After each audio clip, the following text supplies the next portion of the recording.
Is Island's Fine Burgers and Drinks the best casual dining burger chain? A surf-themed California institution, Islands has expanded out of and retracted back into the Golden State throughout the years.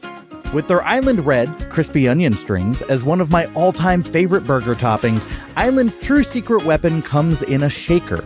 Their proprietary fry salt seasons their French fries to actual perfection. And despite all that sodium, the main damage Islands did to my heart happened when they discontinued their bottomless fries. Now they're just fries, and I'm the one that's bottomless because in a restaurant corner booth, no one can even see if you're wearing pants.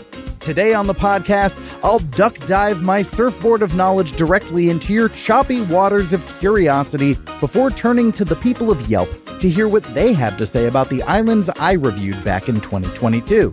Stay tuned. This is the Fine Dining Podcast. Your table is ready. Take a seat. The flavor of the day is mediocrity. Wouldn't you like to try a bite? Guarantee it'll be the perfect bite. Fine dining. Better than you thought, worse than you hoped. Fine dining. We don't treat mediocre as a joke. Ranking every single place we've been. Compare it to the perfect 5 out of 10. You're bottomless, huh? You know, they don't check. Like completely bottomless? I'll never tell. I like to be comfortable. But I feel like there's Booths a different... are sticky. Booths are sticky. Yeah, I think you want some boxers. I would want boxers. Yeah. Not full Winnie the Poohing it. Hello, and welcome to the Fine Dining Podcast, the quest to compare all restaurants to Chili's. I'm your host, Michael Ornelas, and we are still in the bridge season. Bridging the gap between the end of Season 3 and the premiere of Season 4, this is Season 3.5. I also did, in fact, get a bridge season theme song, and I want to hear it right now.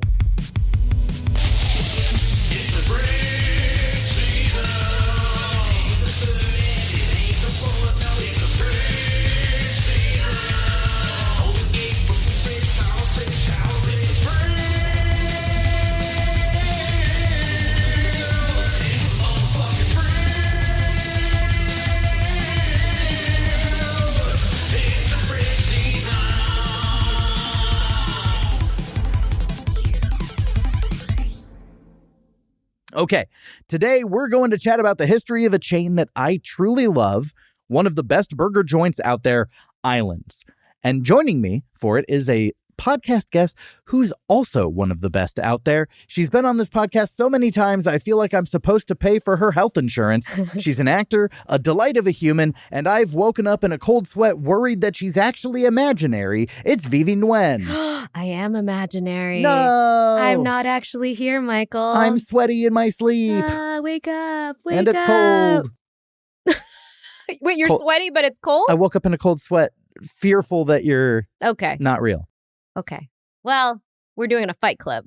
We're doing a fight club. Wouldn't that be crazy if we're the same guy? I would love that. That'd be a weird life. Anyways, welcome. Hi. Thanks for coming back. I'm back. Sorry. Don't Can't get rid of me. apologize. No. It's all good. I don't know. You guys are sick of me now. No one's sick of you. Mm. Do you have a history with Islands? Yes, I love Islands too. Yeah, it's so good. Ugh, I love their Kilauea burger because it's kind of spicy. I love spice. It's like a pepper-crusted patty. That was the burger that went up against Outback in the finals of the first September Burger tournament. Yeah. And Outback won by 0.05 points. Crazy. Yeah. It was literally like an 8.02 to an 8.015. Like that's how close the scores Check those was. Numbers. Recount. I'm at it was just averaging 2 scores. It wasn't hard. Fine. Yeah. But like it's up there with like putting bloomin' onion petals and bacon on a burger. Like it's hand in hand. Those Island Reds The Island in the Reds burger are the best topping for a burger. fantastic. They're so good. They're just crispy onion strings, not onion rings. Onion rings are too thick on burgers, I think. So like the dispersion of the onion strings and the crispiness of the Island Reds. Yeah, they do it right. So good. I think we just really like fried onion. And Bloomin' onion. No one has the Island balls Reds. to put it on burgers. But the ones that do, they soar. Yeah. And islands, I moved to LA in 2012, and I probably discovered islands in maybe 2014 or so. Okay. And since then, so 11, 12 years almost, I've been going there pretty regularly. I will never be mad if someone's like, hey, you feeling islands tonight? Yeah. I'm feeling islands tonight. If you're inviting me to islands, I'm angry. It'd be a crazy take. Hulk smash. It'd be weird. Yeah, I guess so, huh? It'd be like a Snickers commercial, like you're hungry, you're not yourself. I'm hangry, yeah. Yeah. Well, that's our histories with islands. Do you want to hear the history of islands? Okay. Let's do it. We're going to jump into this week's Eat Deets. Sultry sounds. Do-do-do-do-do-do. Eat Deets. We should just put in our Eatery details. Nice.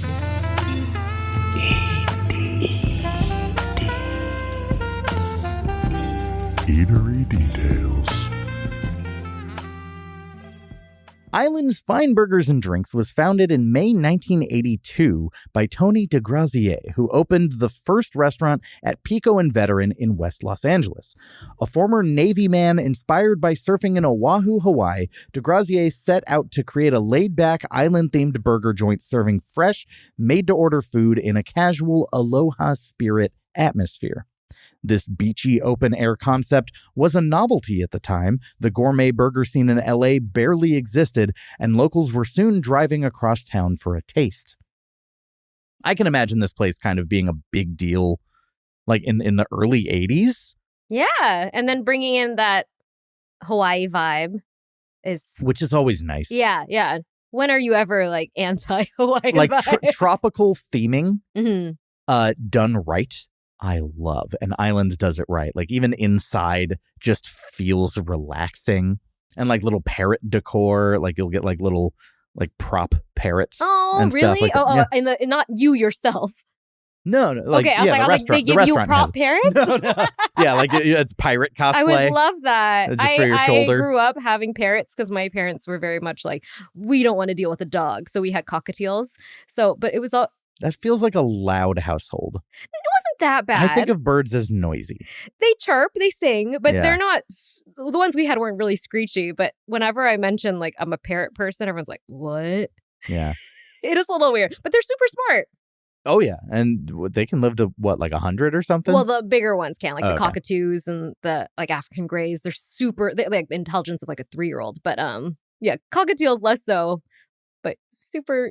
Mine was like a little dog, honestly. We'd have the cage open. In the morning, he would crawl down the cage, go down the hallway, go into my bedroom, crawl up the bed, and just wait for me to wake up. He would like Aw. cuddle on my shoulder and just be like, okay, we're napping now. And then That's I'd wake. cute. Yeah, he was my buddy. That feels like such an experience that I would love to have that I haven't. Like Oh, I get that with Your dogs now? Yeah, Kona. I am not kidding. So I will be asleep, and she'll be on the floor, and she knows when I'm like ready to get up versus when I am just like I happen to wake up to like yeah. because like I will always around like 9ish wake up to use the restroom and then Okay. I go back to sleep, and she knows he's not ready yet. Oh, And then I'll like open my eyes at like 10 maybe or something. And I don't do anything. I don't move. I'm just like, I'm probably going to lay in bed for 15 minutes or whatever. Take my time waking up. I don't get to, because she will stand next to exactly where my head is on the floor, and she'll start wagging her butt into the bed to like shake me awake. And then I look over and her face is right there, and she just throws her head up because she likes being pet underneath the like on the bottom of her neck. Yeah. And it's just like, it's so cute and endearing. She's very cute. And I feel so like she loves me. It's such a nice feel. And so that's what your parrot story is like. Yes. But to like have that with a different animal Mhm. just feels like, oh, that's unique. Like I've not had that or thought of birds as affectionate. Yeah. And I imagine they would be, but I guess it depends. Like a canary isn't really, I Right. think, the same as a. they're just a signal that a coal mine is collapsing. Yes. And We that's just it. kill them off as they. Yeah. Check if there's oxygen. Yeah. Ew. Eek. Islands differentiated itself with its tropical vibe and quality menu. Early signature items like the Hawaiian burger, a half-pound patty topped with teriyaki sauce and grilled pineapple, and the chili-smothered pipeline burger have been on the menu since the beginning and put the restaurant on the map, drawing rave reviews. The hand-cut French fries quickly became a fan favorite, and the bar served up playful tiki cocktails and cheap margaritas, making Islands a fun escape compared to typical fast food burger stops. It's also not fast food, it's fast casual, but... Well, it's not even fast casual, it's casual. Yeah, it's not very fast experience. Yeah, fast casual is like Chipotle. Get in, fast get out. Food is, they have a drive-through, and you know what fast food is. We know. I think your listeners know. My listeners know they understand the difference between fast food, fast cash, and cash. Where do you stand on pineapple in burger/pizza? Two different things. Oh, okay. Pizza, I'm not a fan. Burgers, I don't mind it. I don't love hot pineapple. Yeah, I think that's my issue as well. I think the place where it most belongs is like with pulled pork or like pork shoulder or something like that. Like a luau vibe. It's not. I've had the one that is at Islands, the one with the teriyaki, and honestly, the teriyaki is more off-putting than the pineapple. Oh, it just doesn't. It's unique. Sure, and put them on the map. It's not bad, but it's not what I want. Okay, I guess. Totally. Yeah. So I don't know. What about you? I'm not a fan of pineapple in savory things for the most part, but I love pineapple in dessert. On its own. Yeah, in a drink. Through the 1980s and early 90s, Islands grew steadily around Southern California. New locations sprouted up. The chain's first expansion included spots like Marina del Rey and Pasadena, as customers embraced the relaxed Surf Shack ambiance. The brand fostered a devoted following. Some regulars literally made it a weekly tradition. For example, one family in Manhattan Beach has dined at Islands every Friday since 1992, drawn to its consistently good food, friendly service, and family-friendly atmosphere. I imagine that changed during the pandemic when you couldn't dine in, but maybe they DoorDashed it every... Just for you guys, because you're family. I love that, though. Like, to have, like, a family... like, for me, it wasn't every Friday. It wasn't, like, a set-in-stone thing.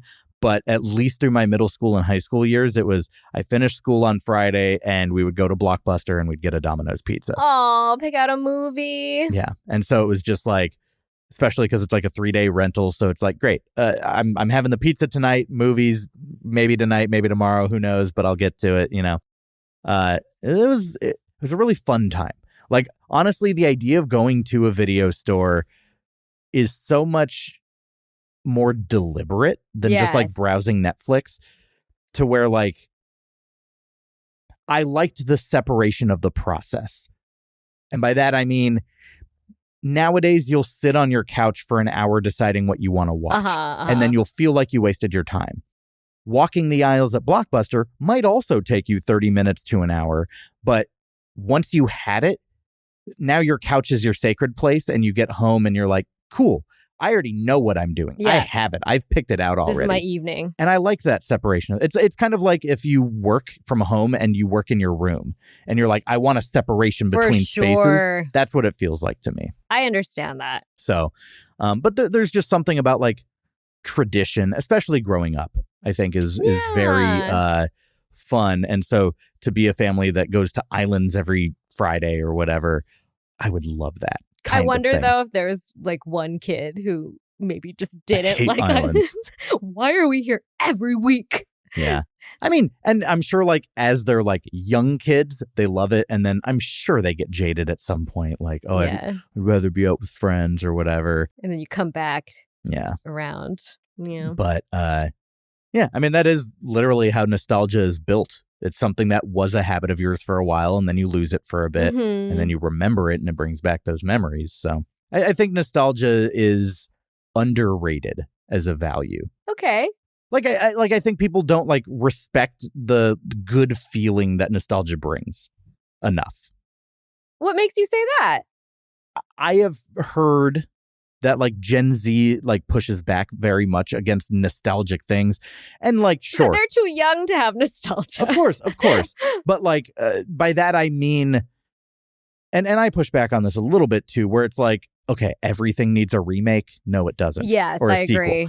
And that's an element of nostalgia where it's like, that isn't nostalgia. That is, you are being marketed to with nostalgia, Yes. which is very different than the experience of nostalgia. Totally. I love the experience of nostalgia and the things that I have chosen for my life to feel those warm feelings about. Not that like a studio told me like, hey, aren't you excited for the 4th reboot of the Batman franchise since your childhood? And it's just like, at some point, no. Yeah, I've been rewatching the Jurassic Park movies. Yeah. And, like I've been watching the first couple are so fun. Yeah. And then the Chris Pratt one was, the first one was okay. And then after that. The second one is the worst thing. I'm in the middle of the third one and it's not, there's hardly any dinosaur action. It's just. The second one felt like a haunted house movie with dinosaurs. Yeah, but so far in the third one, it's just people and their relationships. And now we've got locusts. And I was like, I'm not here for locusts. I'm here for dinosaurs. I never saw I never saw Jurassic World after the second one. Yeah. I'm never trying to get through them all. I never quit franchises. So. Yeah, I'm giving it a shot because I haven't seen it either. But I had to stop because I was just like, this is not what I wanted. I'm going to finish it. But slowly. Yeah, I mean, it might take my time. I'm watching it in installments. Yeah. In 1993, DeGrazier sold Islands to Chart House Enterprises, a company known for upscale seafood restaurants, bringing the first big shift in the chain's history. Under Chart House, Island's headquarters moved to Carlsbad in San Diego County, and the chain attempted to go more upscale. They even swapped out plastic baskets for real glassware in an effort to class up the experience. Backed by its new parent, Islands also expanded more aggressively outside its home base, opening restaurants not just in San Diego, but in Arizona and even Florida for the first time. This push introduced the Islands concept to new markets, albeit with some growing pains as the brand balanced its casual roots with corporate expansion. They have actually been in like 5 or 6 different states. So they did expand a decent amount. Now they're just in 2 here in Arizona. Wow. I really do think this place could catch on. Totally. With an earnest push to make it The food's really good. The food's really good. But I guess they just... And the vibe's great. Yeah, I wonder what their issue is. Yeah. Who's messing this up? But this was the upscale version. Oh, that's true. With the glass. That's crazy to me. Yeah. To think of them serving things in... Like, to me, that almost feels like, not that it is a brew house, but like a Gordon Biersch level fanciness or whatever, kind of like that tier, maybe like a step above a BJ's or something. Yeah, which I don't associate it with. Right. After only a few years, Tony DeGrazier decided to come out of retirement and regain control of Islands. He bought the company back from Chart House in the mid-1990s. Upon returning, DeGrazier refocused the business on what had made it successful in the first place. The experimental Florida locations, which had struggled outside the chain's southwestern fan base, were promptly closed, and the brand simplified again, returning to its core formula of unpretentious food and fun. DeGrazier's practical, hands-on leadership steadied Islands for the next era, reinforcing its original laid-back philosophy and keeping the menu and operations straightforward. So it sounds like he just straight up undid the changes. He's like, I see you ruining my baby. I'm going to give you your money back. I'm coming out of retirement. And we're just going to Control-Z this whole thing. Yeah. Sounds like, I mean, that family started eating in the 90s. Maybe that's all related. They weathered that storm. Yeah. I kind of love that. The idea of I sold a company. I'm proud of it. I want to be hands-on again. Would y'all sell it back to me? It's not working out for you. Let me take the burden. I think I can right the ship. Yeah, he totally could have just taken the money and left it at that. But he decided to go and restore it to what he envisioned it as. Yeah. Respect it. And as far as I know, that is the Islands that I have always known because I wasn't here during that initial... You were not in existence. When did you first have Islands? Because you're from Southern California. I don't think I had it until mid-20s. I lived and worked in downtown Burbank. And so there's one there. Yeah. And there's also one on the west side that I used to frequent as well, but they've since shut down, which is sad. Yeah. Yeah. I said this after our Outback episode, but let's go to Islands. I know. And then you sent me a text message with the bloomin' onion. And you didn't respond. That was an invitation. It felt like you were bragging. Like, hi, I have a bloomin' onion. Do you think I won't go back to Outback immediately after already having been at Outback? Because that's a miscalculation on your part. All right. Under de Grazier's renewed leadership, Islands hit a stride in the late 1990s and 2000s, expanding to its peak size. By the late 2000s, the chain grew to over 50 locations across the southwestern U.S. While California remained the stronghold, Islands ventured further, establishing a presence in Nevada and even opening a restaurant in Hawaii to bring the concept full circle. However, some of these far-flung outposts proved short-lived. The Las Vegas and Honolulu locations eventually closed. The Hawaiian restaurant lasted 15 years before closing in 2020. Oh, that's not too bad. As the company retrenched to focus on its core Western markets. The original West LA restaurant also shuttered in 2018 after 36 years due to rising rent costs. At its height, Islands was a familiar fixture up and down California and beyond, but the late 2010s and the pandemic years brought a pullback from those peak numbers. It does sound like the pandemic is what caused the Hawaii one to close, not the fact that it wasn't working. Yeah. Islands on the island. It having been to Cheeseburger in Paradise, thematically, it does seem very similar, like from a decor standpoint. Similar vibes. I could see a place like Islands opening in Hawaii tomorrow and doing great with tourists because it's what they want. Yeah. It's the same. Let's vibe. Embrace it. Yeah. Just like Outback in Australia. It exists. Yeah, it does. Australians don't love it. But it's not out of business. It's not out of business. It's still there. Still serving prawns, not shrimp on the Barbie. Prawns. Over the decades, Islands has adapted its menu to changing tastes while keeping its best-known items. In the 90s, facing more competition in the gourmet burger scene, Islands broadened its offerings, adding entree salads, soft tacos, chicken sandwiches, and later even low-carb lettuce wraps and rice bowls to appeal to health-conscious diners. Yet, the kitchen's penchant for creativity led to some quirky cult favorites as well. Notably, the endless tortilla soup became a surprise hit in the 1990s.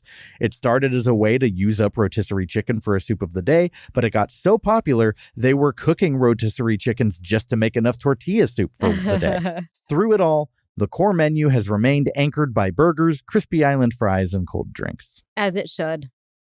It's such a winning combo, especially for them.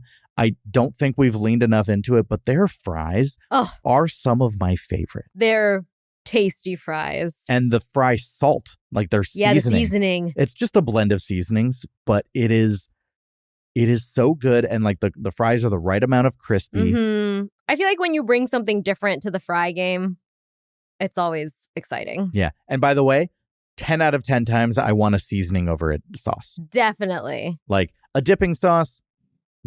Great. I'm not mad at it. I am. But like I'm not finding your fries unique off of your dipping sauce. Yeah, you're relying on the sauce. Yeah. But if your fries are solid by themselves, and they have a seasoning that really pops, love it. Yeah. I'm such a fry guy. Oh, I love fries. I love potatoes. Who has your favorite fry? I think for me it is Islands. Ooh, that's a great question. Oh, Red Robin, I do like their fries too. The seasoned fries. I don't love like the wedge. Wedge. It's too much potato, not enough skin. Like I like the crispy part of the fry. Okay. I like more skin. Yeah. Per fry. I'm with you. I think if you went with kind of a thinner fry with their seasoning, that might make it like a perfect fry for me. And the wedges, I always like burn my mouth because like the potato is so hot inside. You're not learning your lessons. What? When is it safe? You know? You just wait a little bit. I don't want to. He's a hungry boy. I'm hungry. Islands has always leaned into its tropical branding, not just in food, but in look and feel. By the 1990s, the restaurants were decked out with surfboard-shaped tabletops, tiki totems, palm-themed murals, and even blowfish lanterns hanging over the bar, evoking a festive beach bar vibe. One enduring quirk, since the early days, the TVs in Islands have played continuous surfing videos, reinforcing the surf culture atmosphere. In later years, they mixed in snowboarding clips and muted sports games, careful not to turn the eatery into a loud sports bar. The company has also cultivated its fan community with playful marketing.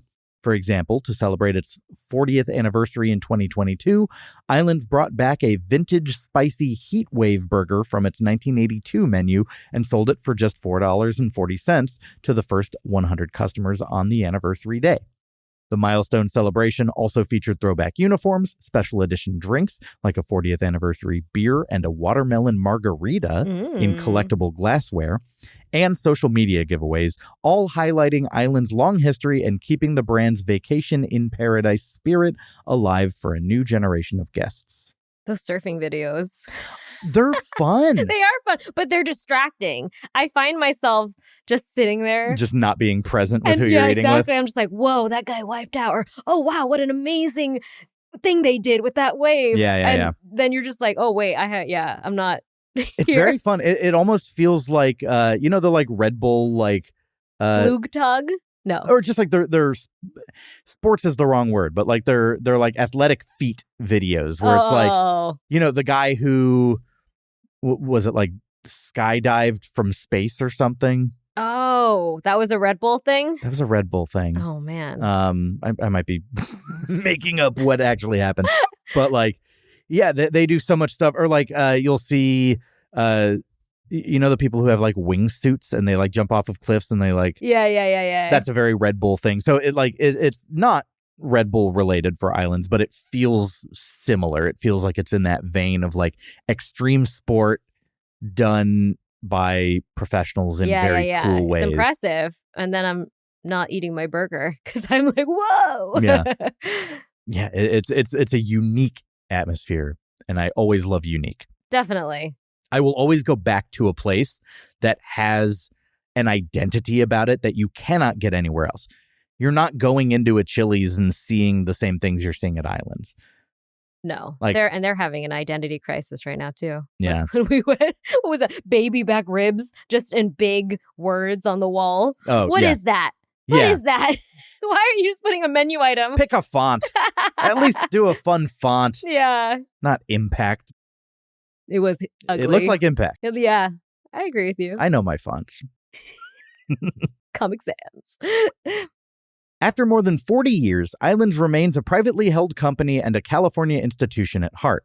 As of 2025, it operates roughly 40 locations, primarily in California, from San Diego to the Bay Area, with a handful in Arizona, down from its early 2000s peak, but still a sizable footprint for a regional chain. Founder Tony DeGrazier retired and sold the business to private investors in 2020, but Islands has continued under new leadership without losing its identity. That is when they got rid of the bottomless fries, though. Uh-oh. DeGrazier, save us. I know. Longtime employees note that the company is still holding true to its concept of creating a getaway, a relaxed disconnect experience for the guest, preserving the same welcoming island escape vibe that defined the very first location in 1982. You retired again. I mean, at some point you've earned it. Yeah, I agree. Yeah. I hope he doesn't have to come back out of retirement. Just to do the bottomless fries again. Just do the one and done. Yeah. Buy it back, bottomless fries, sell it again. And Do you be know like, why they got rid of change it? Probably money. But it's fries. Yeah, but How many are it was people also eating you out of house and home islands? it was 2020. It was like the pandemic, so it's like, all right. all the costs are going up and supply lines are being disrupted. And it's like, we're giving you endless potatoes. Which No is more. like, no one's eating so many it's going to like hurt your bottom line. That's how I But feel. collectively, everyone probably is at least impacting it. But not everything needs to be about the profit. Let it be about the experience. And I feel like it's a psychologically more positive if you have endless fries on the menu. Yeah. And this is another one where I saw a Yelp review where a manager responded to like defend something. Uh-huh. And it was like, oh, well, we took apart the fries from the burgers because the burgers don't come with fries anymore. Oh, okay. They're like, well, we separated them so that you now have options for what sides you want. And so they were using that to defend no more bottomless fries because we're giving you more options. No. I don't want options. We don't need options. You have the thing. Yeah, just give us the fries. So that'll do it for this week's Eat Deets. And that's the history of islands. And while I've already reviewed it, I think it's only fair that we hear how others review it in this week's Yelp from Strangers. We need a little yelp, a little yelp from strangers. A 1-star, 2-star, 3-star, 4 or 5. So get a little yelp, a little yelp from strangers. A little yelp. Give us those complaints while you literally whine and die. Yelp! All right, this is Yelp from Strangers, our segment where we turn to Yelp and read out our favorite 4, 2, 3, 4, 5, 2, 1. 5 star Yelp reviews. Why do you hates do it. this? He Why do you hates it. do this? Because you hate I it. love structure. I'm like a toddler. This is structure No, that I'm always you're a doing. chaos gremlin. You're a chaos gremlin and you need to accept it. 5-star review. This is a 5-star review from Mason B. from Los Angeles, California, March 16th, 2017. Whenever my girlfriend wants to go on vacation, I take her to Islands Restaurant, y'all. I ain't kidding. She loves it here. The food, the staff, the atmosphere, it's like an island getaway, and you only have to drive to Burbank to get there. Every time he says to, it's spelled T-A. Oh, to get wow. there. So there really is a Yeah. twang in this. Very folksy. What really sells the island feel is the Surf Network, which is a television channel I do not get, probably because I am too far away from the ocean to pick it up. Y'all get to eat, drink, and have fun, all while watching 6 surf montages. I usually get a burger, and my gal usually gets the fish tacos. But when the food comes, I'm always like, why didn't I get the fish tacos? So I guess what I am saying is just get the fish tacos. That's not the right take. Get the burgers, get the fries. Yeah, I agree. Drinks is fun here too. It like the only place my gal can get lit at whatever that means. And if I remember right, the happy hour menu makes it all even more worth it. Honestly, who don't want to get lit on an island? Mason Brooks, Yelp Elite. Oh, wow. He also includes a picture of the island's fry salt and captioned it, "Now, y'all, I don't know the truth, but it looks like the special seasoning is sand." It does kind of look sandy. It's yeah, like but it doesn't taste sandy. It doesn't taste it. I think it's just a cutesy observation. Anyways, I loved how folksy that review yeah, was. Definitely. The I don't know accent, who doesn't want to gal. get lit on an island. whatever that is. Whatever you Mason said. B. Yelp Elite. I really love that review. Yeah. It's so fun. It's so. I enjoyed your performance as well. The seasoning is sand. It's sand. I hate There's a sand. fish in the percolator. That's a Twin Peaks quote. I had a feeling. 2-star review. This is a 2-star review from Jessica K, LA, June 30th, 2008. After our rockin' appetizer cheese fries, I became extremely pissed off. Oh. What a way to start. When I said rockin' cheese fries, I literally mean it. There I am eating these good fries, and I bite on something so hard I think I chip my teeth. Oh, rock in. There's a rock in my cheese fries. Yeah. Literally. Okay. I pull it out of my mouth and bam, 2 small rocks. So that's not actually what they're called. They're not rockin' cheese fries. I They're- don't think so. Oh, so she's she's making her own words. trying to be clever. I didn't get that until yes. Yeah. Now, I hate to call the place out like that, but after all my dining experiences, I do have to say I never thought I would find rocks in my food. Valid. Yeah. That is a valid thing to I think expect we all to never come find. in. Yeah. Yeah. To me, that is just really unacceptable. The manager explains that they make their own fries, and maybe these rocks just didn't get washed out before the potatoes were peeled and fried. Blah, Honestly, blah, blah. so much funnier than defending in like a that's not true. Just being like, oh, here's why it might be true. They didn't get washed out. What kind of potatoes are you getting? Then I'm eating my chicken sandwich. That is really good. And I feel something hard in my mouth again. So I pull a small chicken bone out. At this point, I'm like, okay, I'm not even going to say anything. Just eat and get the F out of here.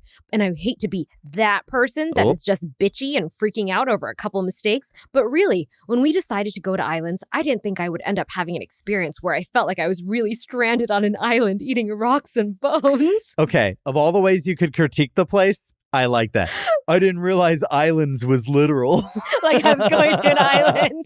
I'm castaway. Gilligan's Island. Yeah. They offered us free dessert and comped the fries to try and make up for the rocks in my fries. Whoop-de frickin' do. Always a funny phrase. That is, and she added it in parentheses.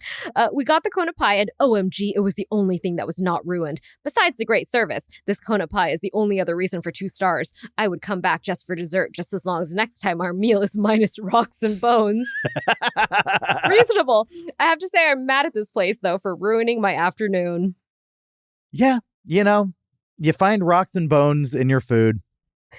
You're kind of you're okay allowed to be upset. upset. Although I think it's funny that there's other people marked it helpful and love this. The oh no rating, no one gave it an oh no. I feel like that's very oh no worthy. This is prime oh no. Yeah, rocks and bones. Oh, Will break. No, they won't break my bones. like unless what's the animal that like eats rocks to like help break up stuff in its stomach? Oh shoot, I don't even know. Is that chickens? Oh yeah, like birds do. They eat grit. Yeah. Yeah. So We're big chickens. we're big chickens. I heard you like Yelp reviews. Well, you can get 3 more over at my Patreon. That's patreon.com/fine dining podcast. You can get the full Yelp from Stranger segment instead of just those 2. You can also get an exclusive full episode of the Fine Dining podcast that's only available there, nowhere else. This month, I will be doing the Popeyes Thanksgiving dinner, specifically a full turkey frozen that you can get from Popeyes and take home. They season it for you. All you have to do is cook it. I did that last year, and I'm excited to finally release the episode about it. I'll also be doing tastings of exclusive limited time offers at restaurants, similar to the How to Train Your Dragon meal at Burger King or the Wednesday Addams meal at Wendy's, stuff like that. So if there's anything exclusive that you want me to try, I'll go try it out. I'll review it there and put it there. This show is supported by listeners like you. So if you've got a little bit to support, I'd always appreciate you going to Patreon and checking that out. And whether or not you do, I love and cherish you regardless. I hope you have a wonderful holiday season. Thanks so much. Back to the episode. And that's it for this Eat Deets episode. We got to cover islands, which one of my favorite places. I'm just happy to have Highly recommend. another episode on islands. I asked it at the beginning, but are they the best casual burger chain? I do think so. I think they're better than Red Robin, which is kind of the other major contender for like that tier. Because like even Outback, whose burgers I love, isn't a burger chain. No, it's a bloomin' onion chain. It's a steakhouse, allegedly. I'm very rarely ordering steak there. Do you want to tell people where they can follow you on socials? Nah. Great. I don't have an Instagram. You do have an Instagram. I know, I was going to say an interesting Instagram. Oh. No one needs to see that. But if you do, it is C'est la VyVy, CEST_LA_VyVy. Honestly, I just love the username so much. Thanks. That's such a fun name. But I do occasionally get someone who's just like, what is this? Kest la VyVy? And, it's not for them. I guess not. It's not for them. That's fine. And you can follow the podcast on Instagram and TikTok at Fine Dining Podcast. You can watch full episodes on YouTube. You can come join the discussion in my Discord. Come say hi. Come pine over the fact that you don't have an islands near you, and I wish you did. I want you to experience You need to this. gold belly it. Yeah. And I have a Patreon if you want to support the show. You get an exclusive episode every single month. This month I'll be doing an episode on Taco Cabana that'll drop on New Year's I love the way you Eve. say it. And I most recently covered the Popeyes Thanksgiving turkey for my November episode. So go check that out. It's just $5 a month and you get your first 7 days free, and it helps me. It supports the show. That is another one in the books. But season 4 is coming up. Oh, yeah. In just a few weeks. I'm out of the restaurants to do Eat Deets for. I'm now covered. We've done history on every restaurant in this show's history. But for the next 2 weeks, we're going to do some Yelp from Strangers specials. We're going to cover Yelp reviews from the first 10 restaurants after Islands. Mm-hmm. So I guess episodes 5 through 14 of the podcast. That'll be Denny's, Olive Garden, Pizza Hut, Bubba Gump, Gyukaku, Bob's Big Boy, Rainforest Cafe, Chewy's Papa Dough, and Waffle House. Look at that. That was impressive. So we're going to do, that was not in the correct order, but whatever. That's I'll okay. take it. Yeah. Take the win. But I've found some very fun Yelp reviews. You will be joining me once again to do those. I'm back. Right? I'm back again. I assume. Maybe. If you say no, you'll be my enemy. No.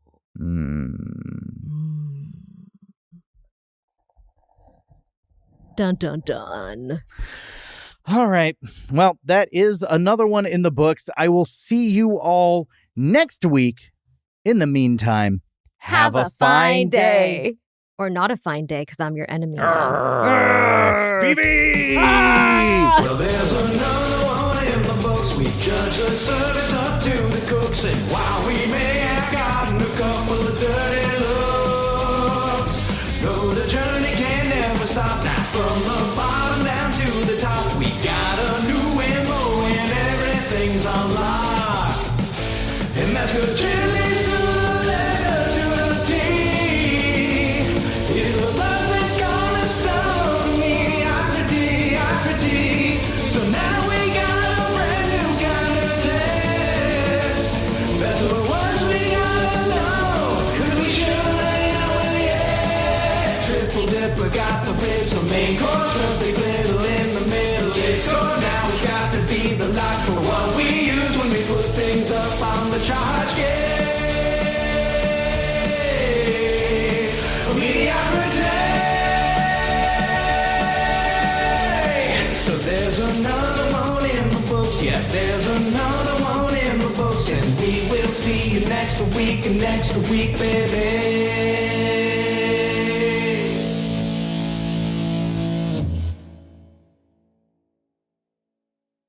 Have a fine day.